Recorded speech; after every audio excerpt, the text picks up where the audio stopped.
Hi. Welcome to Artist and Critic. I'm Don Gray. Well, I'll tell you, we're really fortunate today to have a revisit by Sophy Burnham, the author of the very excellent book, The Art Crowd, which I think is really one of the exciting, illuminating studies of the art world, and also a lot of fun to read if you can stand some of the machinations of the art world and the carryings on of various personalities. Sophy is back with us today to talk about her most recent book, The Landed Gentry, published by Putnam, and I believe just out this past week. Sophy, is that right? Last week, yeah. Right.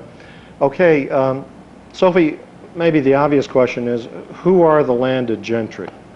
Well, of course, I spend almost 400 pages trying to describe exactly in a few sentences. That thing.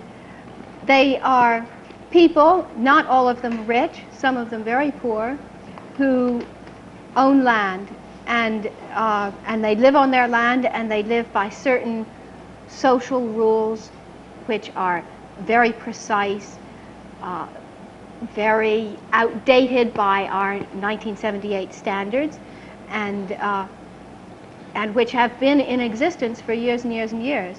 They're people of old established families.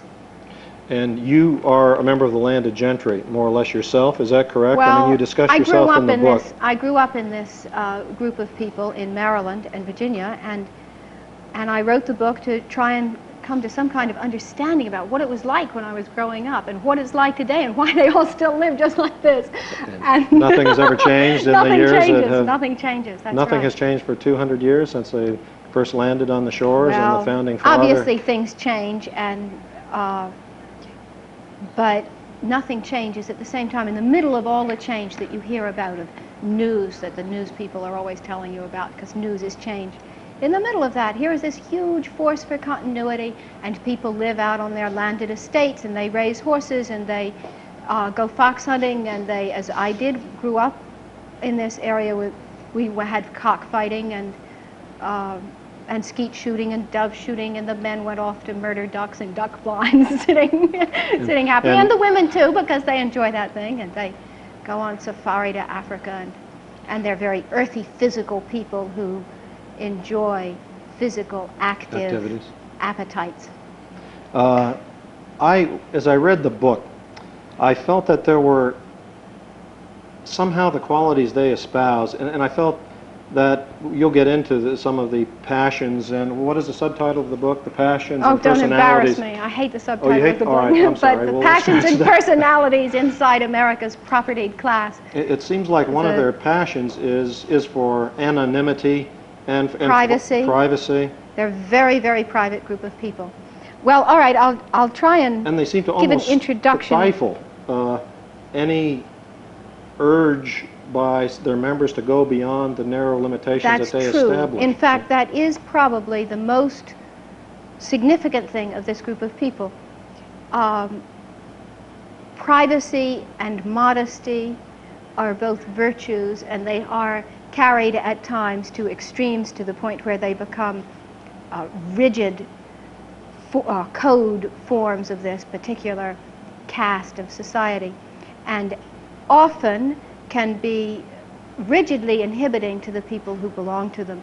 There was a girl I was in school with who was very, very smart, and she got A's all through school, and she went to college, and when she was in her junior year at college, her mother said to her, her mother, who always rode side saddle and had a beautiful black habit.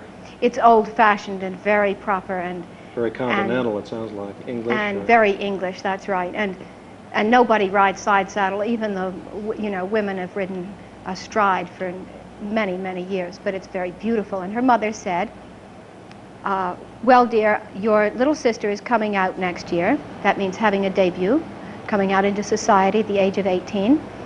And I can't afford both a wedding and a debut in the same year. So you have many beaux. Choose one of your beaux, and I think you should get married now. And the girl said, but Mommy, I don't want to be married. I want to go to college. I want to finish. And she went to her college advisor, who told me this story years later, because I didn't know her at this time. I did know her, but I had lost contact with her.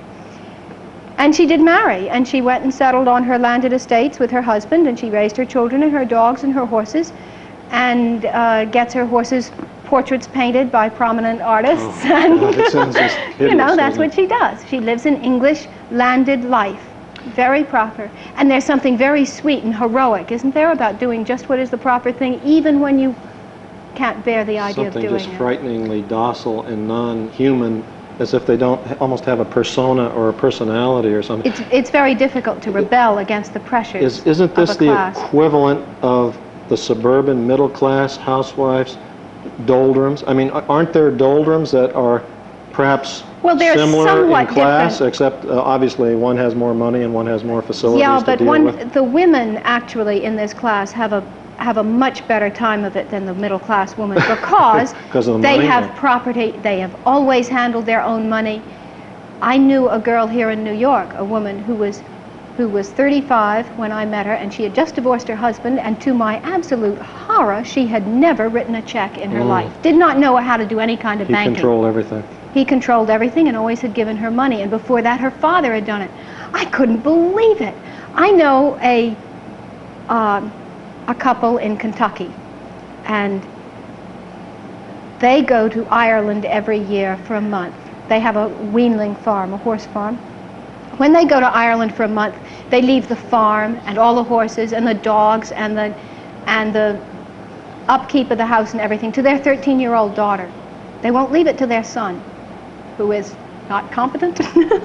What is Because- it? This isn't typical, is Because, it? Is it? well, it is. I don't mean- know how typical it is, but it's not untypical, because there's a woman in Long Island, I know, who did the same thing, and she would allow her 12 or 13-year-old daughter to run the farm when they went away. Is it daughters over sons, or it just happens that the daughter is the most mature one at this particular point in that family? I you don't or- know. I don't know, but I do know that women are allowed the exercise of enormous amounts of power, while men are maybe even more restricted than the women in what can happen in this society. There's only certain kinds of work that a man may do. He can be a gentleman farmer, he can work with money, like be a banker, a financier, on the board of the Metropolitan, or, I mean, not of the Metropolitan, but of the local art museum. He can be in banking or in real estate. But if he's a lawyer, he can only handle certain kinds of cases. Well, And he why- doesn't why- go into the criminal courts of Brooklyn, right? He handles nice cases that nice people handle. Well, why is this? How did all these conventions, they're basically to protect themselves as a class. Is that what it is? But it's so stifling. You mentioned the tragic case of this Midwesterner. Do you remember him? Where he talks about his private school experience, moving on into the present, and he says you can go to a museum, you can enjoy a show, you can go to a gallery, but if you ever try to paint or sculpt seriously, do you remember that? Yes, element? don't try and paint or sculpt or create music or do anything like that, because that's not proper, that's not allowed. And then he went on to tell the story of a friend of his who had written a book, and it was a really good book, and he went to his grandmother and he says, so-and-so has written this wonderful book, it's really very, very good. And she said, well, she always had emotional problems. Well, I don't know what it is. You know, it's that gentleman anti-life, anti-creative, anti-spontaneous reaction to things. You know, Okay, now everything's part so of it is formulated. certainly It's just tied to property. frightening. And this is what I kept talking about through the book, why, and is part of the reason why, in a way, the book doesn't hold together structurally as neatly as I would like it to, but life doesn't hold together structurally neatly. It's a really interesting book. I should say that right now. But really is in the landed revealing. gentry, the responsibility to maintain your property and to live like a gentleman are the best things that you can do. And maintain your property means to increase it if you can, but certainly don't lose it. Never, never, never sell your principal. And this is why some of the people are very, very poor. Hill Carter in Virginia lives on about $15,000 a year, and he has a property that must be worth $2 million if he cared to sell it. But to sell it is to do the very thing that would lose him his entire identity. because his place has been in the family for 10 generations, and he has this responsibility to hand it on to his children. And he doesn't even know how he's going to do that, because inheritance taxes are certainly going to take it away from him. And he's giving tours, I believe, of and he the gives property. Tours to 23,000 people a year, walk through the rooms of this house, and they look at the four-poster bed that Washington slept in, and the dining room table where Jefferson and Washington ate. And he lives down in the basement, and he has a kitchen down in the basement. You walk down in the basement and through all this rangy, horrible cellars, really, and with there pipes he has through the ceilings. pipes Is that through the one the that you ceilings. talked Yeah, about? pipes through the ceilings, and the heating unit is all down there, and you go around that, and finally you can have a little spindly auditorium chairs that they sit on, folding chairs that they sit on for their. And his wife runs a gift shop, and they are just scrabbling for every penny that they can get in order to keep this property in the family. Now, the easy thing to do would be to sell it, right? But to sell it is just anathema. You can't sell it. But you would have freedom. But you would have nothing. You may have freedom, but you would not have anything. You wouldn't have your roots. You would have no I identity guess. whatsoever. But that's and pathetic, the responsibility. isn't it, really? I mean, it sounds pathetic to me, but On one hand, I find it admirable and honorable and truly elevating to think of being able to dedicate yourself to something with as much zeal as that. And on the other hand, for me, I don't want it, yeah. You know, because the material possession is a trap, and I want something else. I want the freedom to be that's why I love New York, is you can be absolutely anything you want. Nobody knows you. Nobody has any idea who you are. You don't have to pretend to be anything. You don't have to have a face. The proper mask. Look. Yes. How did you fight your way free of this? Because you do mention your own life in the book, which really, the whole book is extremely interesting, and you're very frank about things. And you talk about how a child of this class is formed from the minute they are born. They receive special treatment like a young prince or princess. It's just almost in the delivery room or wherever they put them in these little... Astonishing.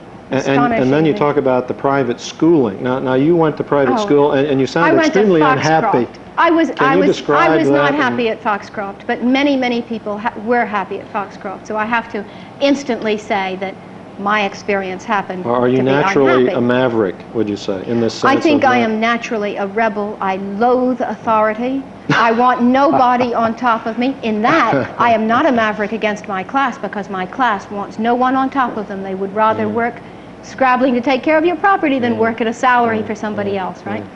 So in my school at Foxcroft, it was a military school, and we marched with rifles. I couldn't believe that. It just was so... It was wonderful. The Joint Chiefs of Staff came down every year to watch our military drill, and we had to clean our rooms 4 times a day. There was not one hair could be left in your hairbrush, or you got a demerit. The school, what I disliked about the school was the hypocrisy and an institutionalization of a class system which was reinforced involuntarily. I don't think that people understood that this is what they were doing, and certainly I didn't understand it at the time. It's only looking back on it that I see how cruel this was. I'll tell you a story. The first grade, in the first grade, when I went to school in the first grade, the game that we played, and the first grade of my school was the first time that I'd ever been with people, because I was raised out in the country and there just weren't any people around. In the first grade, the game that we played under the sliding board in the playground was club. And club is just a metaphor of life, of this life. In club, you needed 3 people. 2 people were under the sliding board, and they were in the club, and you needed a 3rd person who would come in and say, "Can I be in your club?" And you'd say, "No!" And then I played it once, and I watched the stricken face of this little child as we said, "No." And I never played club again, but other people played club. And club was the basis. And they go on, it's just a metaphor. And club was the basis of Foxcroft, and club was where, if you were in the riding club, you were a hot shot, and if you were captain of military drill, you were a hot shot. I was never anything, of course. I was a total failure. Everything I did, I stumbled and bumped my way through. You had this amazing headmistress who intimidated us all. Yeah, and who was one of these matriarchal women that I was telling you about, the great, strong, powerful, exquisitely beautiful, great shock of white hair. And she was a master of foxhounds and rode a beautiful horse, a thoroughbred horse, and was, oh, she was magnificent. We were all scared of her, and at least I was scared of her. And when I was there, she was in her 70s.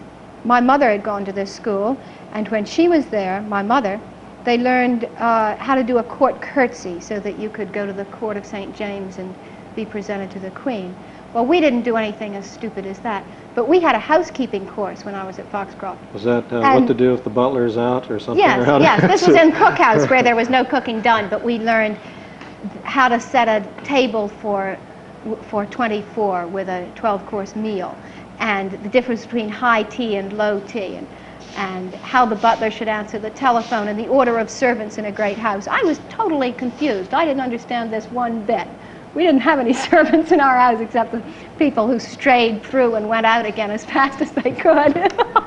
It was just totally beyond me, the life of the very, very rich. Well, you mentioned that, well, you were talking about your mother. One of the memories you have of her is taking this chicken out and chopping off the head, and it flops in its death throes in the basket. And I can't remember, you asked some question or something. And I said, is it dead? I was fascinated to watch my mother go and chop the head off a chicken. This was during the war. The yard man had left, and I guess that there wasn't anybody else to chop the head off a chicken. There were no men around because they'd gone off to war. And so she, poor woman, did this awful job, chopped the head off the chicken, and I'm sitting there kicking my heels against the fence, and I was saying, is it dead? Is it dead? Why is it kicking? Everything was moving. Why is it kicking? You know, after you've chopped the head off a chicken, it flutters for a long time. But most of the so-called landed gentry would not be personally involved in that kind of thing. No, So you had a looser, more open I think you find family. two things. I think you find two things, and it depends to a certain extent on money, and it depends to a certain extent on where you are in the country. The women can do anything at all. They can run their property. They can be aloof. Eve Pell, one of the Pells whose family owned all of the area in New York up to Pelham Manor, the family that the town of New Rochelle still gives a fatted calf to every year if they ask for it. Couldn't believe it. Eve Pell tells how she lives in California now, and she's become very radical left. She was talking to George Jackson one day, the black revolutionary, the one who was killed, exactly.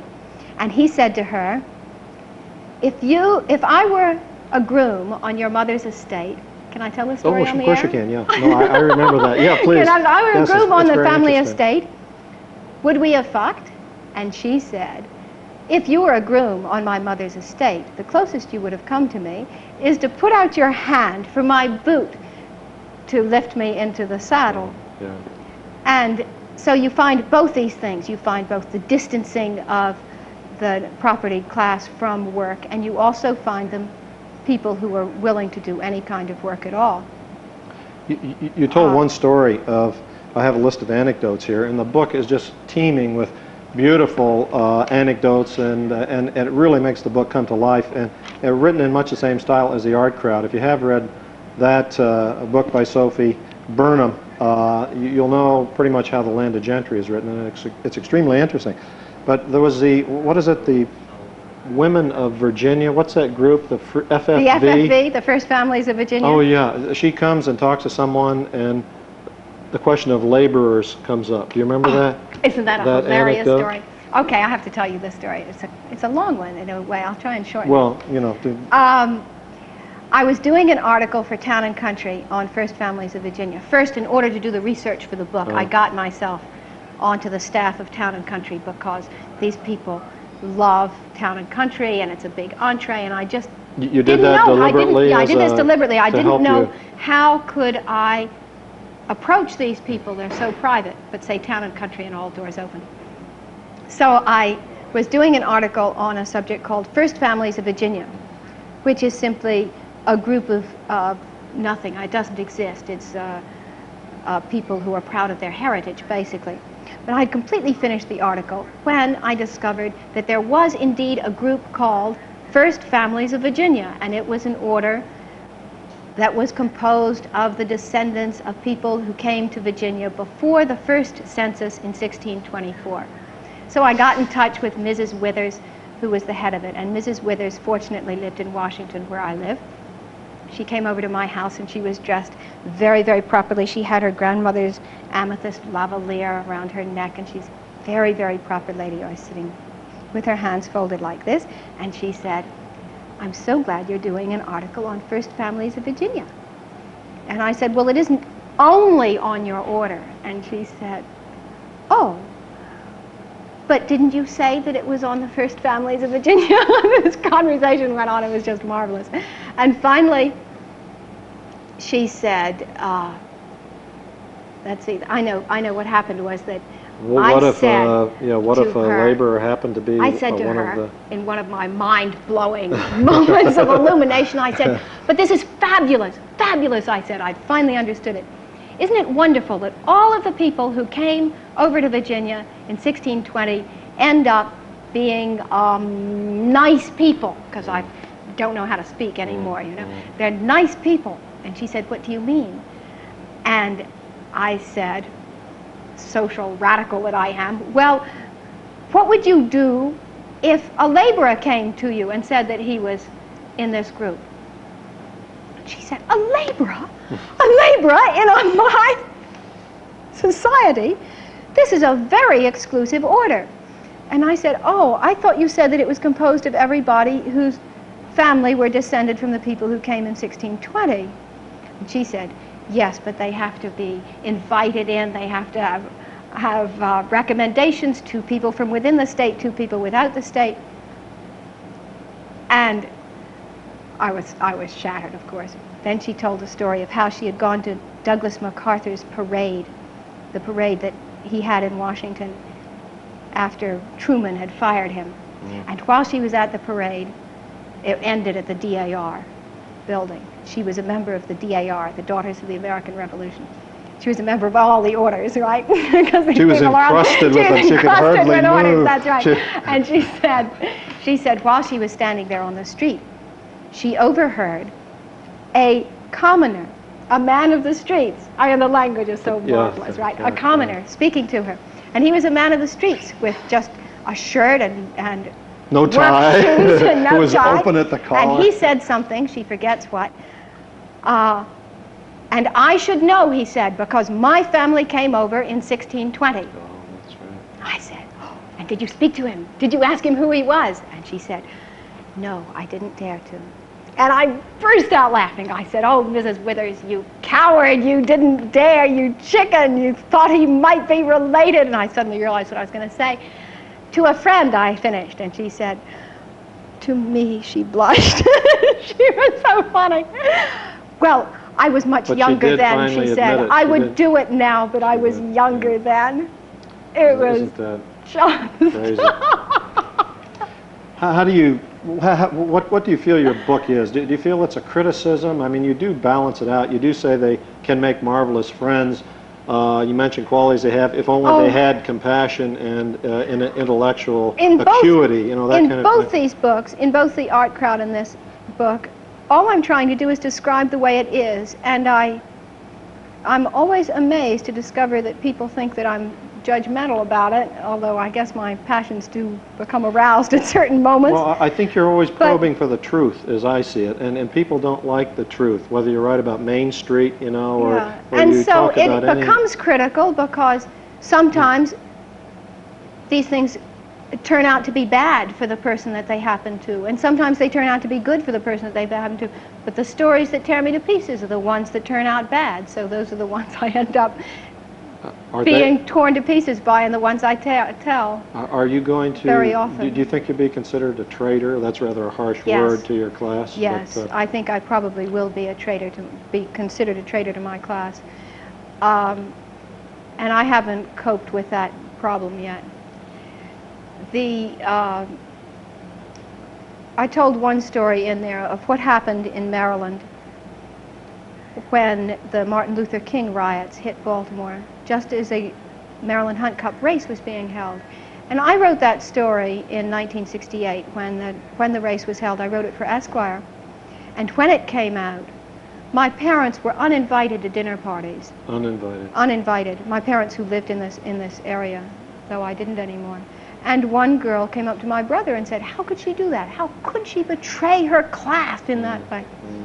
You give several examples of people being given that Spring Valley stare, the Green Valley stare, or people uninvited. But the book, don't forget that the book does cover the whole country, and I think that might make it a little easier. I do talk about the King Ranch in California. That's right, you do. You cover many areas. Sophie, we have 1 minute. There's a question I promised myself I'd ask. How many of the landed gentry are in positions of power in the art world? Because I feel that there are as many stifling, the same stifling qualities they have stifle the development of art. And it's a very important question, and I wish that we had more than a minute for it. They are on the boards of the proper, in small cities, in proper society, is on the board of the local hospital, the local art museum, the local university, and they do stifle, and they do not give money. They are very stingy. They're very powerful. That's what I had to feel, and I felt that they were the same people who were causing problems in the art world and not allowing it to develop.